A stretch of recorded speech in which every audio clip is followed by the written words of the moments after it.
түпсіз аспаны, терең бастауы. Кітап нәзік те тұнық әлем. Сондықтан да кітаптың алар орны ерекше. Біз тобымызға шағын кітап бұрышын ұйымдастырдық.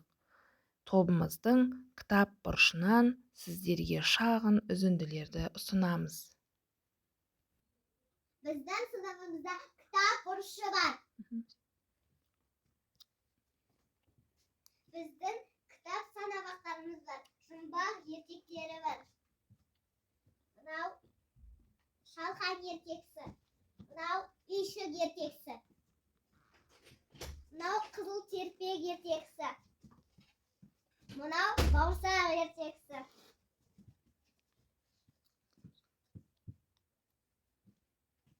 Мына кейіпкерлердің көмегімен бауырсақ ертегілерді қойдық. Заманда бір шал мен кемпір өмір сүріпті. Бір күні шал кемпіріне: "Ей, кемпір-ай, кемпір-ай, маған бауырсақ пісіріп берші." "Неге пісіремін, үйде ұн жоқ" дейді. Шалдың айтқанын істейді.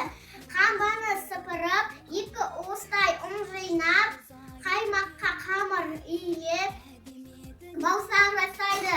Піскен бауырсақты терезенің алдына суытып қояды. Бауырсақ терезеден жерге түсіп, шал мен кемпірге қашып кетеді. Домалап келе жатты, бұл қоянды кездестіреді. "Бауырсақ, мен сені жеймін. Менің атым бауырсақ. Жарып біздің көңілім шат.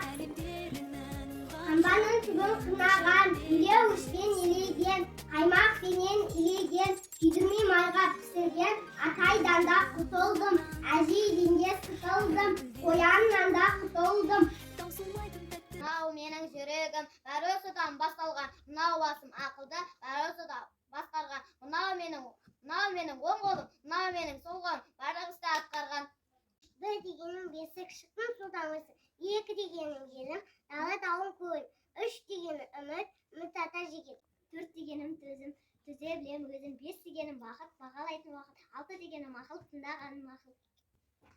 Абай, Құнанбай, жерсіз жарағай, жерсіз түнде жарық ай, сәбирсіз судай дірілдеп, ауылдың жаны теріс ай, тасыған өзен гүлдеп, ауылдың жаны теріс ай, тасыған өзен гүлдеп. Абай Құнанбай, қылым таппай мақтанба, қылым таппай мақтанба, орын таппай баптанба, құмарланып шаттанба, ойнап босқа күлуге, бес нәрседен қашық бол, бес нәрседен ашық бол.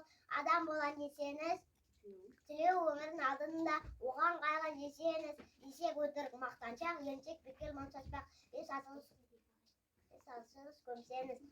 Талап еңбек қой, қанағат рақым ойлап қой, бес асығыс көмсеңіз.